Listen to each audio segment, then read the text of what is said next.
broadcasting worldwide, day and night time. WFGS, streaming online, music on the fly, ready online.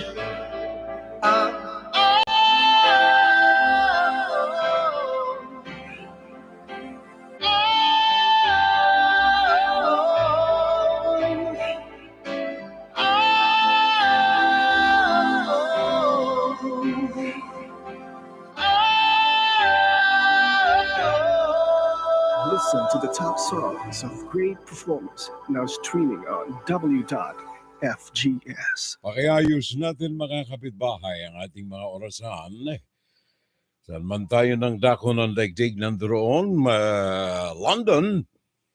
Ganap ng alas 2 ng hapon sa Kingdom of Saudi Arabia, alas 5 ng hapon. Samantalang alas 11 naman sa Japan, alas 12 sa Sydney, Australia. Samantalang sa Hawaii, alas 4 ng madaling araw.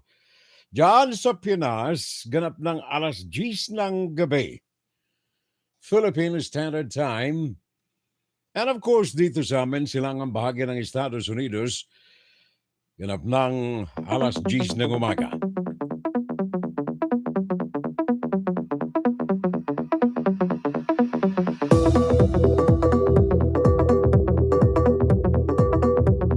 Well, good morning. Magandang umaga sa mga kapitbahay natin dito sa Estados Unidos. Magandang umaga sa mga naandyan sa Canada. 1 million ang naragdag na populasyon ng Canada.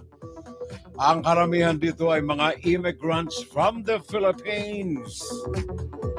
1 million ang naragdag dyan sa Canada in 1 year, 2022. Samantalang ang remittances naman na galing dito sa Estados Unidos, punta riyan sa Pilipinas na mga OFWs natin, 14 billion in 2022. Good morning, gandang umaga sa mga kapitbahay natin from Canada down to Argentina, Latin American countries. Gandang umaga po sa kanila. Sa mga nandiyan naman sa Europe, mga Europeans, kasama na riyan ng mga nandiyan sa Middle East. Magandang hapon po sa kanila mga kapitbahay.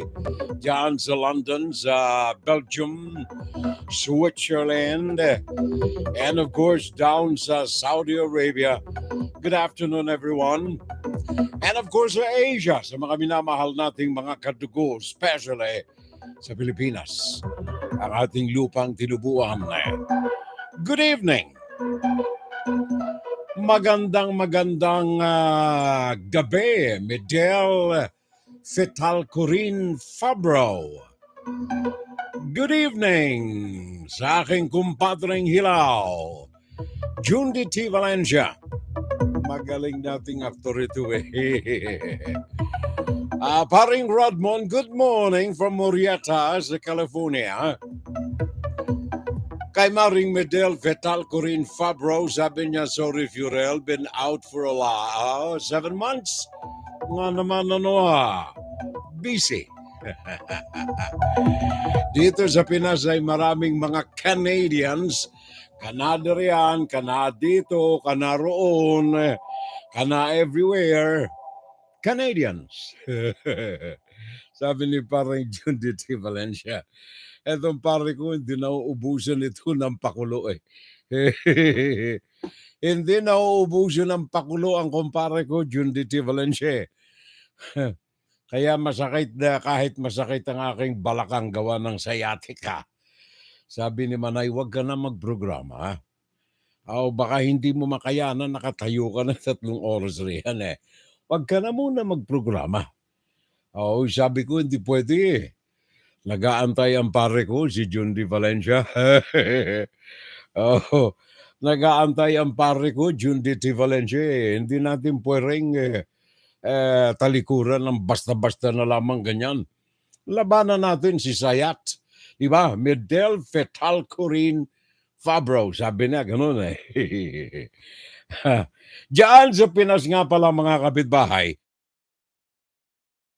ingat lamang tayo sapagkat pagkaman ang pag-asa ay nagwika ngayong araw na ito na may mga manakanaka. Ha? May mga manakanakang pagbuhos na malakas na ulan. In fact, maaring sa ilang bahagi ng bansa ay magkaroon ng mga biglaang pagbaha. Ano ha? Yan ay sabi ng pag-asa. Ang temperatura riyan ay ranges from 24 degrees Celsius hanggang sa mainit na 33 degrees Celsius.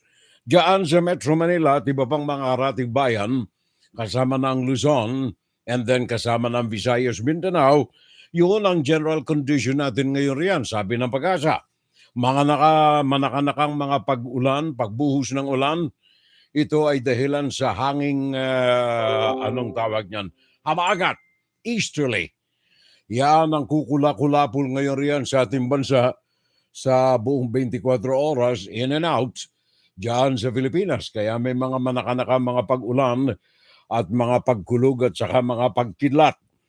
Samantalang dito sa amin, especially sa down south, sa Florida, may mga pagbaha na naganap riyan simula nung araw ng Webes. FDS. Web Radio. Para sa mga Pilipino.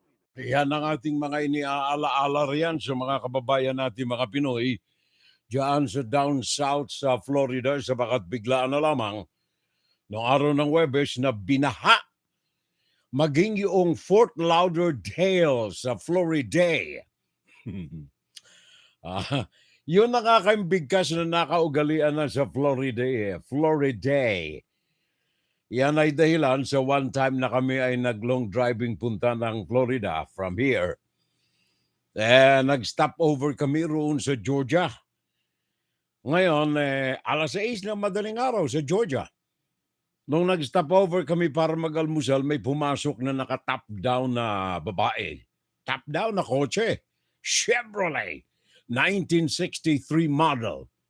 Top down. Naka-cowboy hat pa siya, tiga Georgia.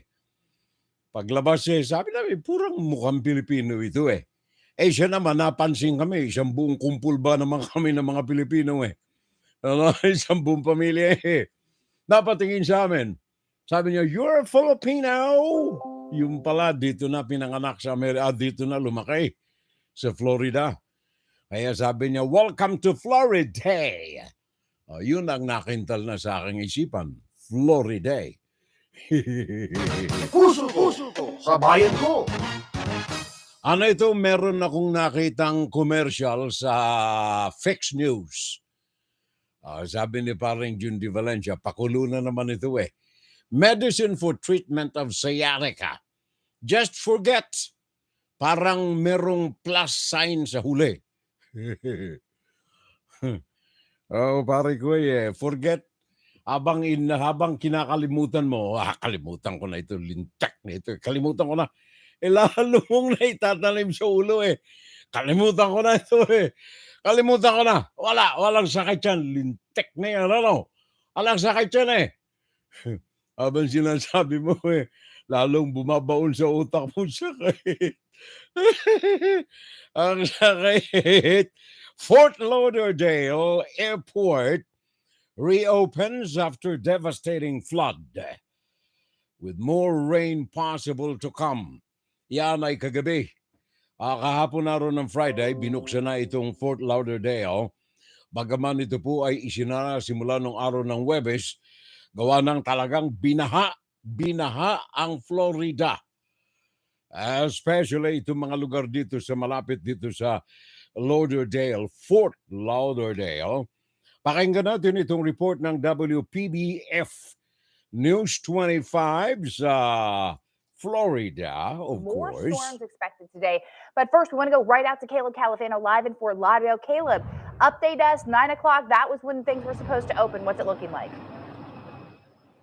Aaron, that is right. And I want to give you a look at what the runway and the tarmac looks like right now. As I step out of the way, you can see much drier. As we zoom in on this plane, you actually can see some workers there loading some bags onto that one airplane. We haven't seen any planes leave, but I can tell you the airport is now open after dozens and dozens of hours of people waiting, and now everyone is going through the lines trying to check their bags. Take a look at this video that we got from earlier this morning. These people were waiting in the Delta line. Many we talked to didn't just have their flight canceled yesterday, but even the day before as well. Some of them had to sleep literally inside the airport while they struggle to find hotel rooms across Fort Lauderdale. We talked to one man who fortunately was able to find a hotel room and now has his fingers crossed he'll be able to get a flight out of Florida today. How are you feeling with this weather?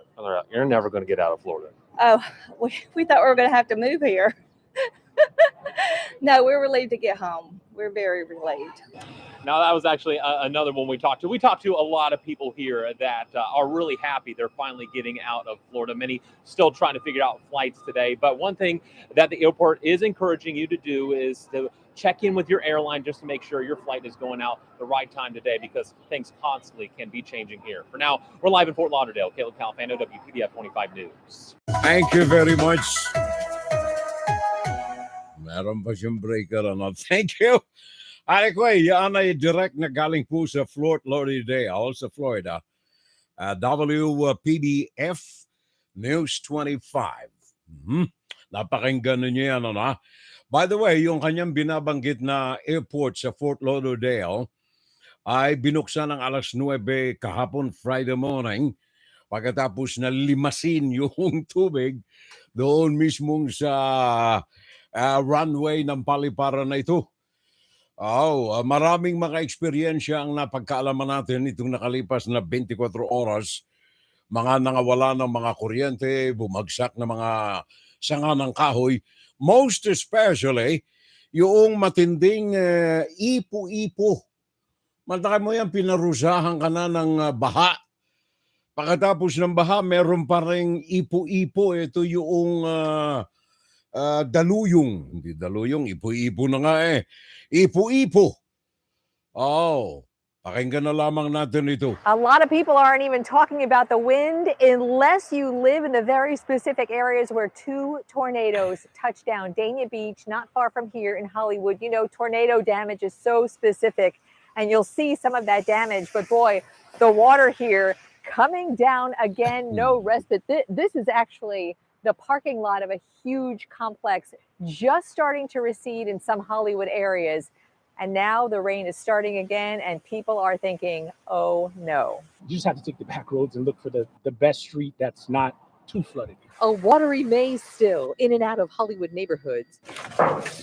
But the biggest cleanup is here in Dania Beach. Boom! She heard this big boom, and that was it. The power went off. One of 2 tornadoes touched down Wednesday night, and though people were spared, mobile homes were not. Loud noise, and I almost felt the mobile home lifting. Another tornado in Hollywood was far less damaging. Tree damage was all we spotted.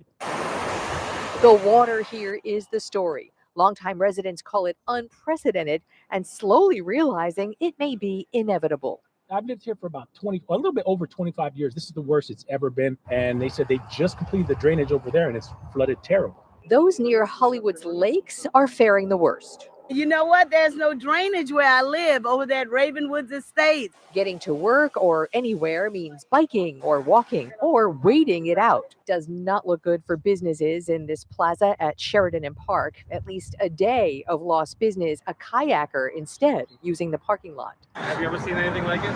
I have not. Have you? TY Park canceled its food truck event. The low-lying park is underwater and no sign of receding.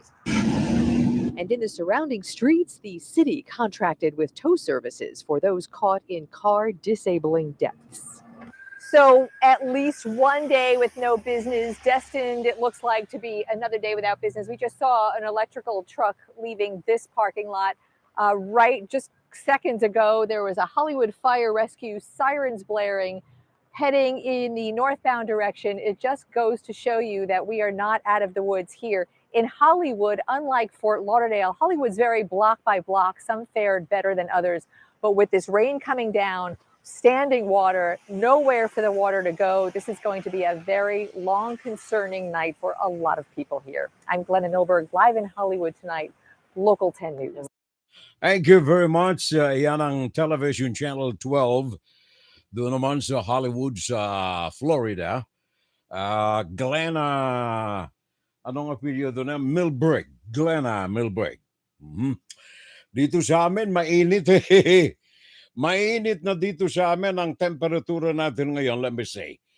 Ang temperatura namin currently ay 66 degrees Fahrenheit. 66 degrees, ito ay aakyat ng 71 eh. Mamaya, alas 2 ng hapon, 71 eh. Ganyang kainit na ngayon dito sa amin. Kaya ganito muna tayo ngayon. Ganito na muna tayo. Good morning, bro!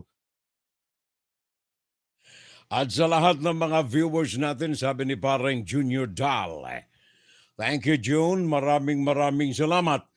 At saka si Medel Fetal Corinne Fabro, sabi niya, what can you say about the high ranking of officers of the PNP who are involved in drugs sa pag-recycle ng Cebu? Mamaya ng konti, meron tayong report tungkol dyan, Maricoy. Nakalulungkot, di ba? Nakalulungkot eh. Kaya lamang yung final judgment natin, let's see saan patutungo ito bagaman ito ay kundinado na ng DILG. So let's see kung saan patutungo ang issue na ito ng mga droga, which of course, alam na natin yan eh. It's written in history, sabi na nga nila riyan eh. Yung mga nakukumpis ka riyan, talagang hinahati yan ay nasa kasaysayan na. Ngayon, kung sino ang mga involved yan, yun ang mga dapat na ikangay bantayan ng maigi. Atinens, thank you very much na muli. Ang aking kapatid si Atinena na andyan nanonood sa atin, Atinena Mordeno, sabi na, I'm watching, we missed you. Last Saturday, brownout kasi dito sa amin sa Legazpi. Nung araw ng Sabado, sabi ni Ate Nens, alam ko, binahana naman kayo riyan eh. Binahana naman itong aking lugar yan ng kapatid ko sa Legazpi eh. Hi po na lamang, I'm watching here from United Arab Emirates. Sabi naman ito ni Shin de Shin. Sabi niya, I'm watching here sa, upo tayo, sandali. Diyan sa United Arab Emirates sa Shinshin. Okay, thank you. Maraming salamat, Shinshin. Shinshin, the Jarapin, the Cuchillo, the Owl Machine, how the Carabao, Batushin. Okay ba, Mariko? Okay ba? Kayong mga nagnanais na pumunta ng Canada. Kayong mga nagnanais na pumunta ng Canada, ito ay maaaring maging magandang pampamulat sa mga nagnanais na pumunta sa ibang bansa. Bagaman hindi natin dinidiscourage na maghanap ng greener pasture ang ating mga kababayan, kaya lamang meron tayong ilang mga bagay na kailangan tandaan. Kung nais nating pumunta sa ibang mga bansa, kailangan gumawa muna tayo ng mga research works sa mga bansa na pupuntahan natin. Kailangan ay alam natin yung mga do's and don'ts sa mga bansa na pupuntahan natin para hindi tayo nagkakaroon ng culture shock kung tawagin nila. Etong aking kaibigan si Rowena Papasi na dati dito'y kasalamuhan natin dito sa New Jersey nung araw, nandoon siya sa Canada. Pakinggan natin ang kanyang report. May kaugnayan doon sa mga Filipino immigrants na bagong salta doon sa Canada. And then of course, ilang mga tips kung paano natin mapanunuto, maayos ang buhay natin sa pagtira sa bagong bansa na ating Canada posted a record population growth of more than 1 million in just 1 year. From January 2022 to January 2023, more than 437,000 new immigrants and more than 607,000 non-permanent residents arrived, which fueled the surge in the country's population. We are, though, an aging population, and we need to renew our workforce, and immigration is really the best way for us to do that because we have low birth rates in Canada. Member of Parliament John Aldag said that government is in a race right now to provide the necessary infrastructure to support the new immigrants. Here in British Columbia, the city and township of Langley posted the highest population growth among the cities in Metro Vancouver. But this unprecedented growth has resulted in many immigrant needs not being met, like finding affordable housing. Kasabay kasi ng growth natin is yun nga, yung mga social services nating short tayo, yung iba, no? So yung housing is number one. Yun yung challenge natin ngayon sa housing, di ba? Kahit yung mga matagal na nga dito, having a hard time to find a house. Texon, who is the Employment Programs Manager for the Langley Community Services Society, added that newcomers also find it hard to find a family doctor, access public transit, find English language training programs, and find meaningful jobs. Is to refer them out to yung mga partners namin, like yung language. It's really hard to find doctors nowadays, yung mga family doctors. So what we do is bring the services actually here. To help them find jobs, many young immigrants have availed of LCSS free skills training through its youth employment program. I really recommend them to join these programs because it's free. Connection and belonging is also an issue with newcomers. Brothers James and Justin, who both arrived here last September 2022, have found jobs at a mall in Langley. But they are still unable to connect and make new friends and are finding it difficult to adjust to their new life here. Nasanay ka po doon sa Pilipinas na kung saan mo gustong pumunta, makakapunta ka. Dito po sa Canada, binabayaran po yung oras mo. Puro po trabaho. Mahirap din po kasi wala akong masyadong kaibigan dito. Rowena Papasin, ABS-CBN News, Langley, British Columbia. Thank you very much, Rowena, and have a nice day there sa British Columbia. Maraming salamat sa pakikipag-ugnayan sa atin ang mare natin. Dati yan dito si Rowena sa amin sa New Jersey. Paring Tommy Marshall. And then si Rodmon, happy watching na lamang sa inyo lahat. And of course, Marlene Villaluna. Naandyan, nakaantabay din itong ating kaibigan. Sana ay nasa mabuti kayong lahat ng mga kalagayan. At sana ay pagbutihin ang ating mga ginagawa sa araw-araw nang tayo naman ay maging mga kapita-pitagan at asinsadong mga mamamayan kung tayo ay nasa labas ng Pinas. Gaya halimbawa itong mga immigrants natin dito sa Amerika. Itong tala na ito 44% ng mga remittances dyan sa Pilipinas galing dito sa Amerika. Pag-uusapan natin yung issue na yan sa second hour ng ating Fun Saturday Live. Gawa ng ito ay mahalaga. Especially doon sa mga Manchurians, yung mga naandyan sa Cagayan, yung gobernador ninyo riyan sa Cagayan, na siguro yung kongreso kailangan maglunsad ng investigasyon Sino-sino sa mga public officials natin ang tumatanggap ng payola sa China? Dapat ganyan di ba?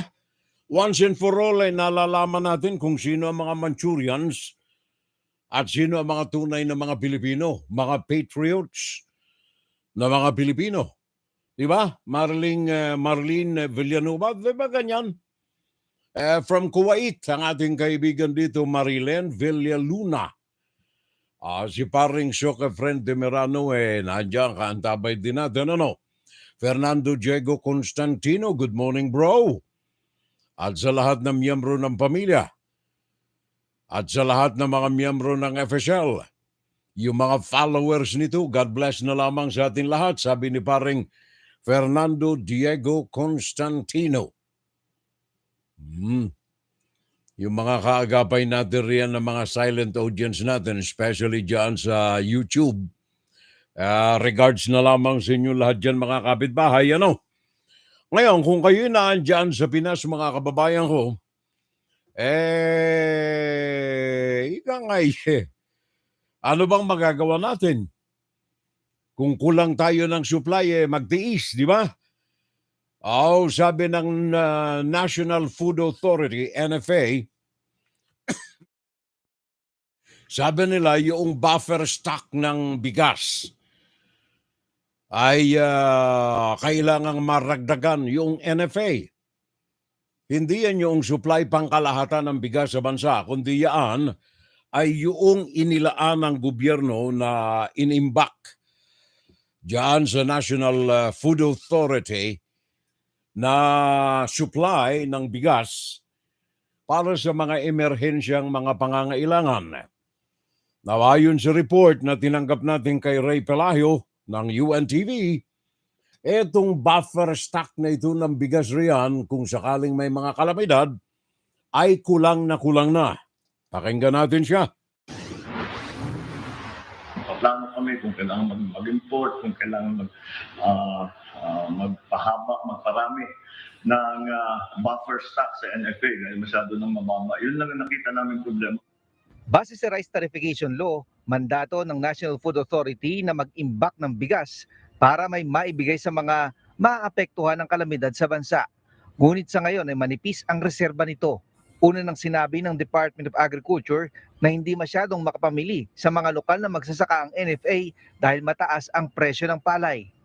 Umaabot sa 23 pesos ang kada kilo nito ngayon, subalit ang alok ng NFA ay nasa 19 pesos lamang. Ang solusyon ng ahensya ay umangkat ng 330,000 metric tons ng bigas para mapataas sa 7 na araw ang imbak nitong bigas.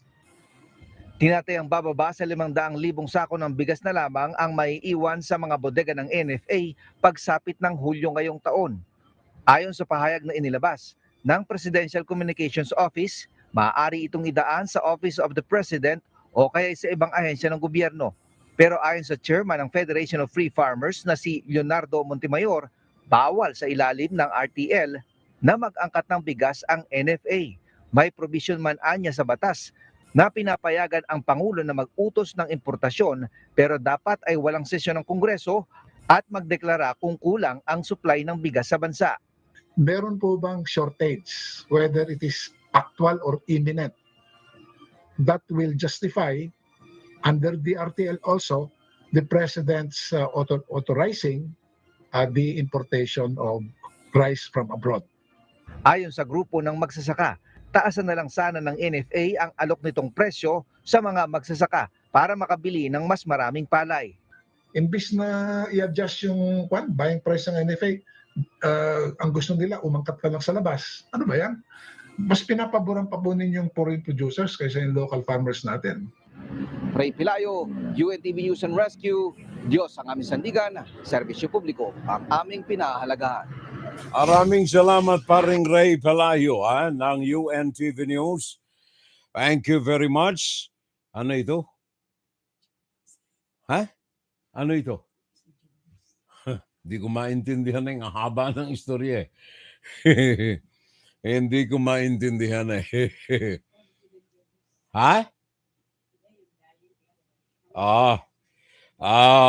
Itong aking asawa, meron siyang napagka-interesan na istorya. Now, yung kanina na tinatanong dito ni Maring, teka, sino ba yung nagtanong sa atin kanina? Yung tungkol sa mga general. Si Medel. Sabi ni Medel Fetal Corin Fabro, anong masasabi mo dito sa mga senior officials ng PNP na nasasangkot sa mga droga? Yun hindi na bagong istorya kasi yan . Sabi ko na nga . Pero meron tayong detalye tungkol sa bagay na yan. Eileen Cerudo ng UNTV News, pakinggan na lamang natin siya. At alamin natin ang detalye tungkol dito sa bagay na ito. Maliwanagan natin ang gusto. Nung tinignan ko yung maliit na bolt, nakita ko yung ID ni Mayo. Sabi ko, ito na to. Nasaan to? Huliin nyo to. Pailan nyo ng kaso to, inquest nyo to. Yun ang nangyari. Kaya inisis ko, wala umanong alam si dating PNP Deputy Chief for Operations Lieutenant General Benjamin Santos Jr. sa plano na wag munang kasuhan si Police Major Sergeant Rodolfo Mayo Jr. Sa isang press conference, binigyan diin ni General Santos na siya pa mismo ang nagpautos na hulihin si Mayo matapos makita ang ID nito sa loob ng mga vault na may lamang droga. Aniya, mapatutunayan itong totoo dahil kahit ang dating PNP chief na si Senator Ronald Bato de la Rosa ay nagsabi na siya ang nag-utos na pag-aresto kay Mayo. 10 opisyal ang pinangalanan ng Department of the Interior and Local Government Secretary Benjamin Abalos Jr. na sangkot umano sa massive cover-up sa drug raid noong October 2022. Isa nga rito si Lieutenant General Santos. Mariin namang itinanggi ng opisyal ang akusasyon. I strongly deny any involvement in whatever impropriety or infraction of law or standard operating procedures in the alleged cover-up in the bypass operation. Paliwanag ng opisyal, naroon lang siya sa lugar ng bypass operation para i-congratulate ang mga tauhan sa naging matagumpay na operasyon. Wala rin siyang alam sa anumang issue na cover-up. Handa naman anya siyang harapin ang mga akusasyon sa kanya at ipagtanggol ang kanyang sarili sa gitna ng mga issue tungkol sa cover-up. Aileen Cerudo, UNTV News and Rescue. Diyos ang aming sandigan, serbisyo publiko ang aming pinahahalagahan. Thank you very much, Aileen. Yan ang ating maganda at kaakit-akit na anchorwoman ng UNTV, Aileen Cerudo ng UNTV News. Maraming salamat, pare ko, kay paring Daniel Razon. Thank you, sir, sa mga feeds na ika nga itinutulong sa ating programa para maipaabot sa ating mga kababayan.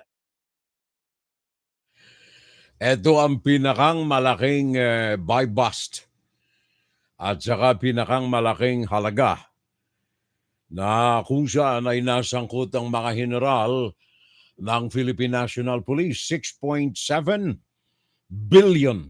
B as in boy.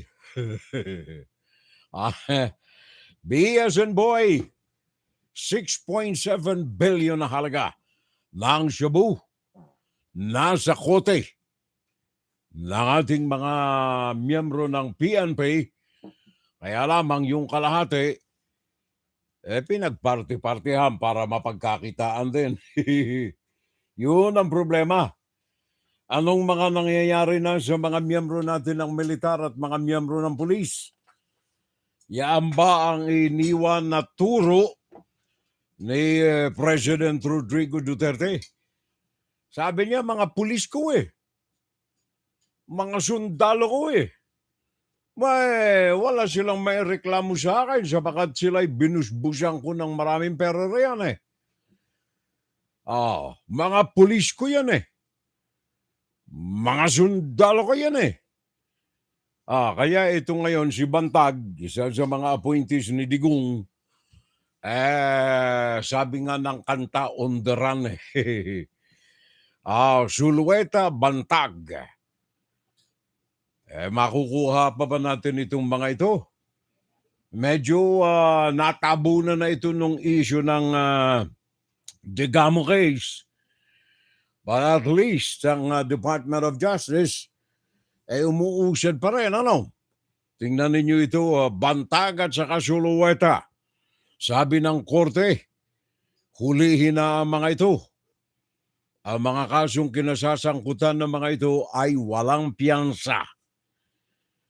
Kaya kung sila ay masasakotin ng mga otoridad, diyan muna sila sa kulungan habang dinidinig ang kanilang mga kaso.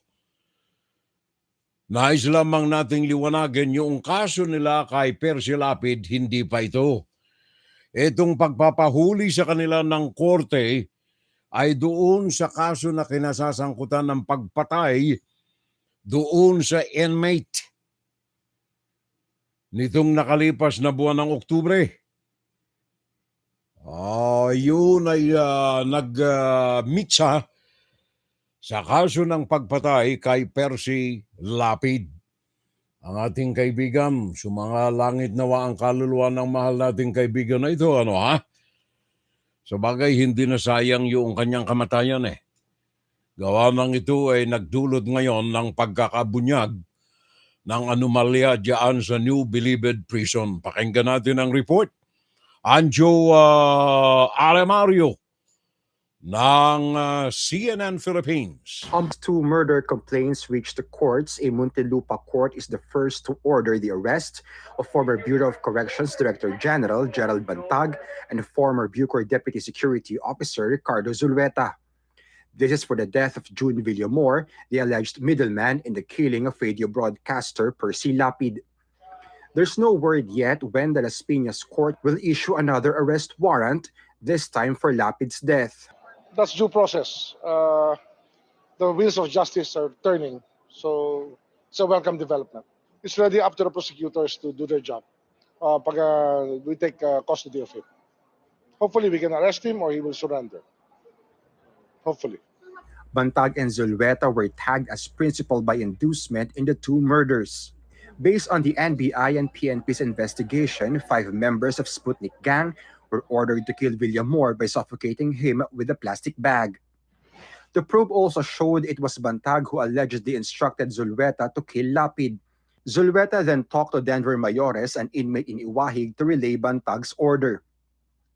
Mayores called up Alvin Labra of Batang City Jail, and Labra talked to Aldrin Galicia of Sputnik gang. Villamor was tasked to find a hitman outside Bilibid. The second middleman, Christopher Bacoto, found gunman Joel Escorial. Murder is non-bailable. Remulla's advice to Bantag: And if you think you're innocent, then just come in and face the music. Ano naman yan eh? The judges will be able, the judge and the judges will be able to know if the truth is there. Alam naman nila yung totoo at hindi totoo. The question now is, will Bantag surrender and clear his name? Anjo Mario, CNN Philippines. Thank you very much, Anjo. Maraming salamat. That's the question there. Siya ba'y susurrender? Pero sabi naman ay Remulla, dance with the music. Kailangan harapin niya ang katotohanan. Ngayon, kung yung huwes ay mapatunayan na siya may pagkakasala, sorry na lang. May pagkakasala ka eh. So, panagutan mo yung pagkakasala. Gaya halimbawa nitong ibinulgar ng magiting nating kaibigan riyan, si Rafi Tulfo, senador. Noong isang araw, bumisita siya doon sa Mandaluyong eh. Ito yung palasak na sinasabi natin nung araw nung kami nakatiririyan sa Mandaluyong. Saan ka ho ba? Sa labas, sa loob. Di ba? Kapag ikaw ay tiga Mandaluyong, yun na kaagad ang sunod na tanong sa iyo eh. Taga saan ka ho? Mandaluyong. Saan ka? Sa loob, sa labas. Ang ibig sabihin, sa mental hospital ka ba o nasa labas ka ng mental hospital? Paring Melesio Abad. Melesio Abad, paday! Good morning, good evening na lamang sa inyo riyan. I'm watching your program, sabi niya. Bicolano ito, Diyos maray na banggi, paday. Diyos maray na banggi. Diyan sa Bicolandia, Melesio Abad.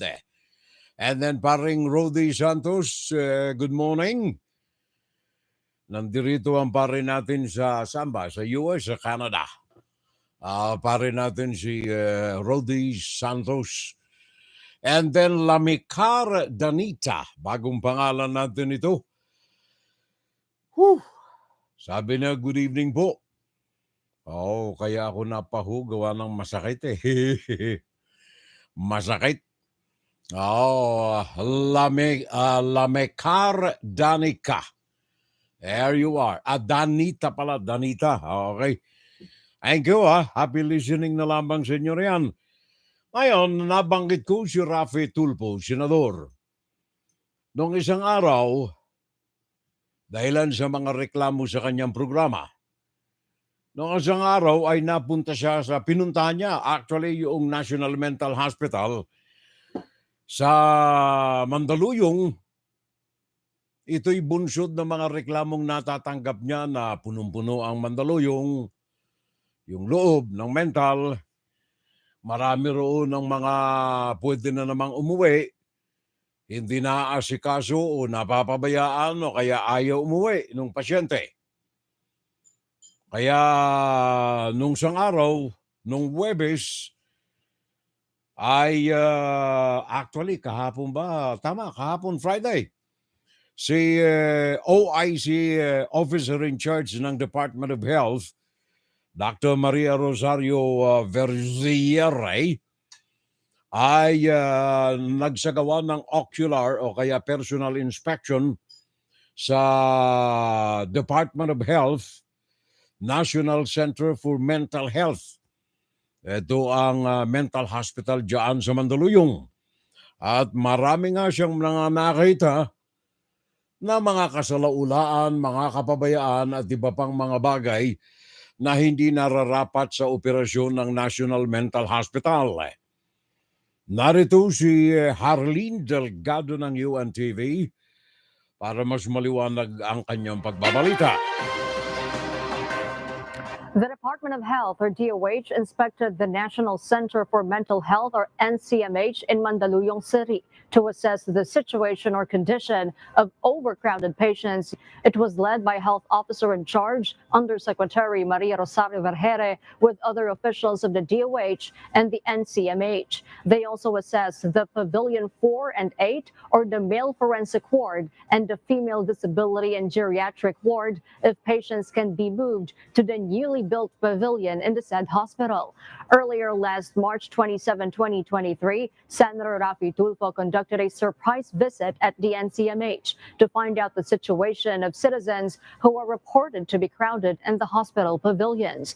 According to Vergere, they have also requested the office of Senator Tulfo to discuss the needed improvements for the hospital.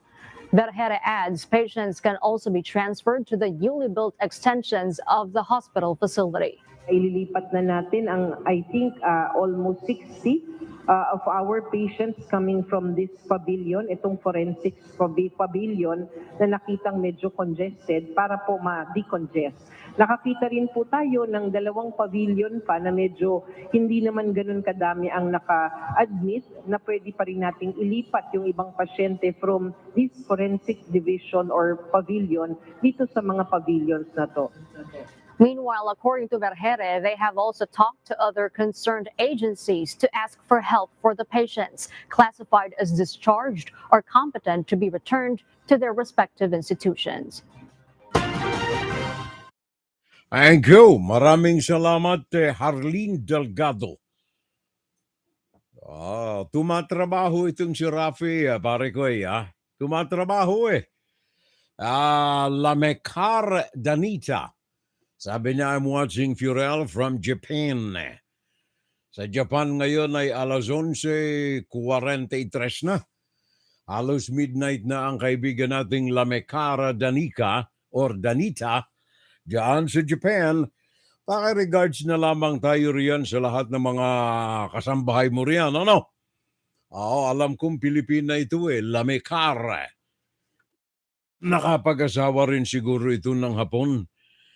Danita na ang kanyang apelyido sabi niya, good evening po. Andirito ako sa Japan. Si paring Malaysia Abad, of course, Bicolano itong kababayan natin Walang kajuda-juda ito Bicolano ang pare natin Ngayon, diyan sa Bicol, malayo ito sa National Mental Hospital sa Mandaluyong. Kaya lamang ang problema natin riyan at hindi lamang sa Bicol, kundi sa buong bansa ay itong muling paglaganap ng mga bagong variants ng Wuhan coronavirus. Ang dami-dami na nitong mga iba-ibang mga variants May XBB.1.9.1. Ito daw ang mabilis na lumalaganap ngayon XBB.1.5. Ito pala ang grabe. 87%.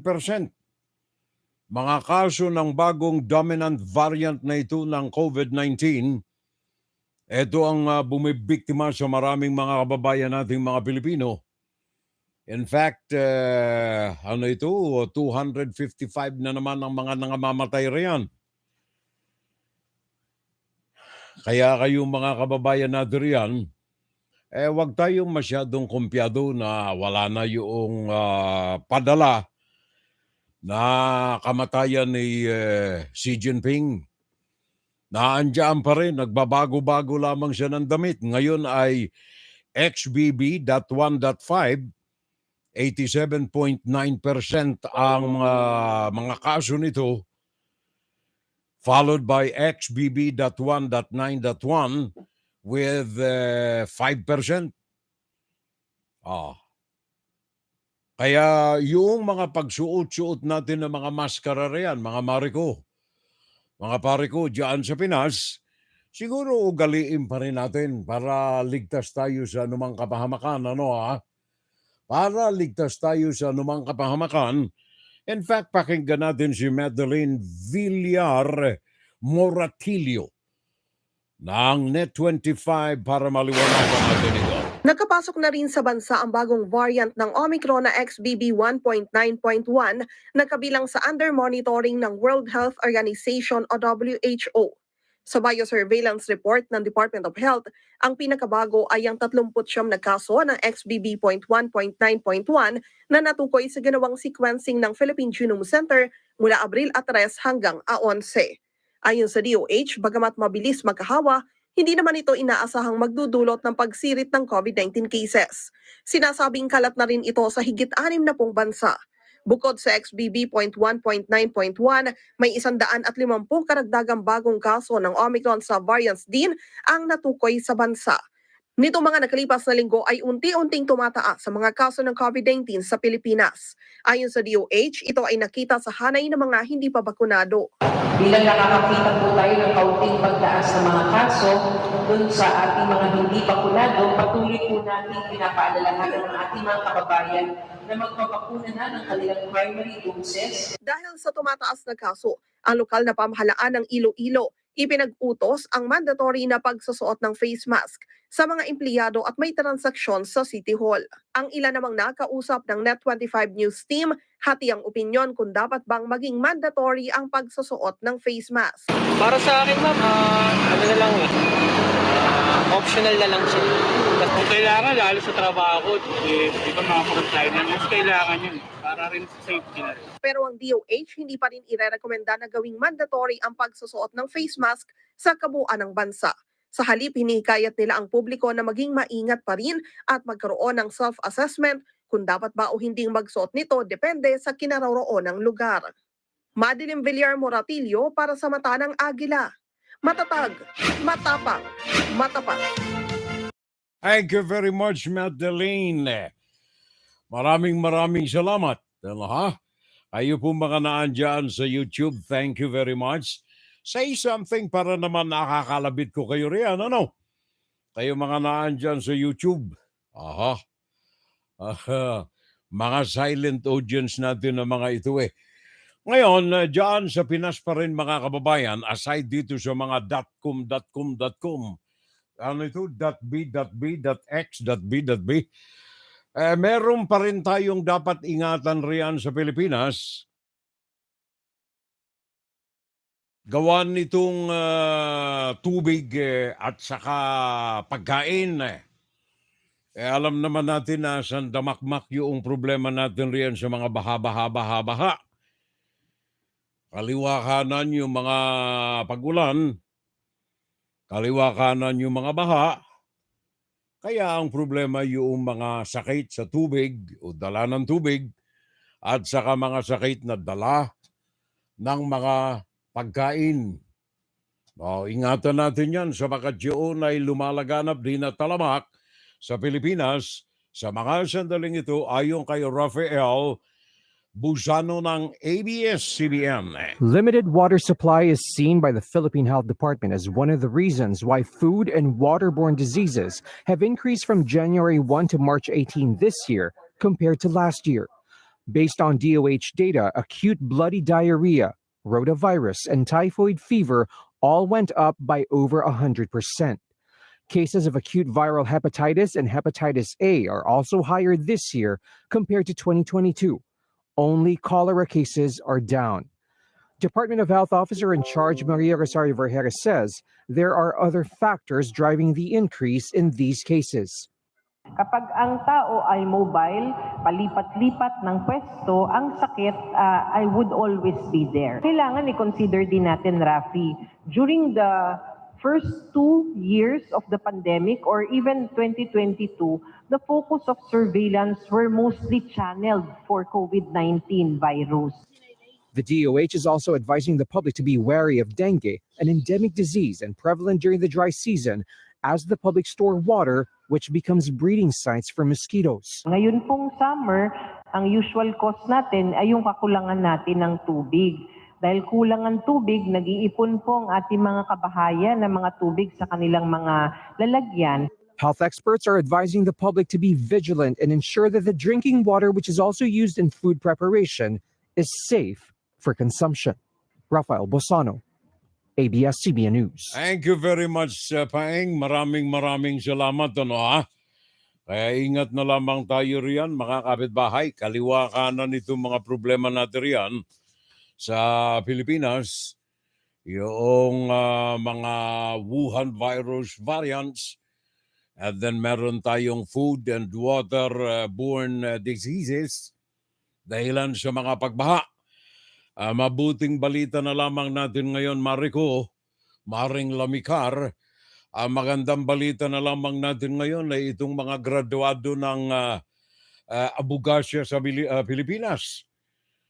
Resulta ito nung examination ginawa last year, 2022, 3,992 ang mga nakapasa out of 9,183. One-third, more than one-third ang mga nakapasa sa mga kumuha ng examinations ng abogasya sa Pilipinas. 3,992.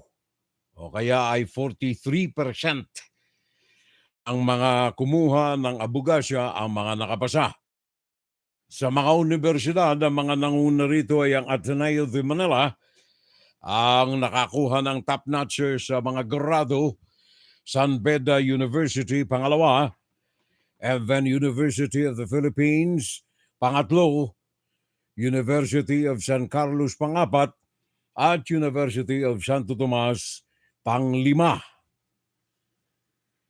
Yung mga top-notchers dito Zar Matthew Gerard Torres Dayday. Yan ang top-notcher, 88.8% ang kanyang nakuha. Pangalawa ay Erickson Cayabyab Marinas, 88.7%. Pangatlo ay Christian Claire Gresenzia, 87.9%. Pangapat ay Jasmine Ong Andrea Yu, 87.7%. At panglima ay Zekem Grande Katapia, 87.4%. Sila mga bagong graduado nating mga pasado sa pagkaabogasya diyan sa Pilipinas. Examination na ginawa noong nakalipas na taon, 2022. Baka hindi natin makayanan na ubusin ang oras natin ngayon, mga parikoy. Alagay ko, kailangan mamahinga na muna ako. Siguro bukas na yung sunod na bahagi natin. Siguro bukas na yung sunod na bahagi.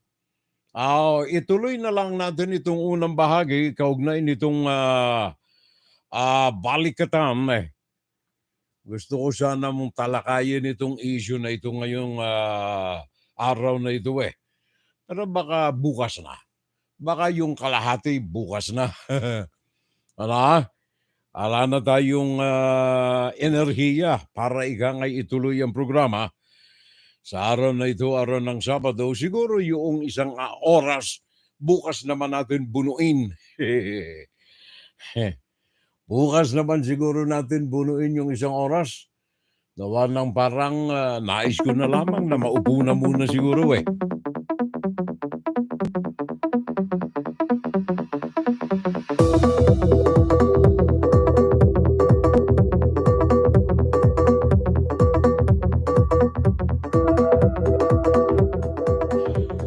Well, sayang nga lang at talo tayo ngayon eh. Talo tayo na sa Edca ngayon eh. Balik tayo siguro bukas sa second hour na ating Fun Saturday Live. Ito kaya ay mamayang gabi. Who can say?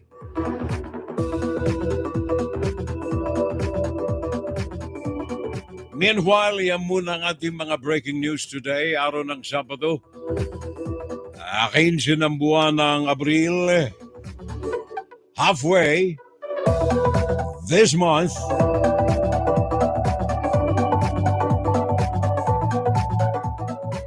Alam na muna tayo mga kapitbahay, talagang talo tayo ngayon eh. Until next time, until probably tonight or tomorrow, sa second hour ng ating Fun Saturday Live. Fiorel Salvo po ito. Bye-bye!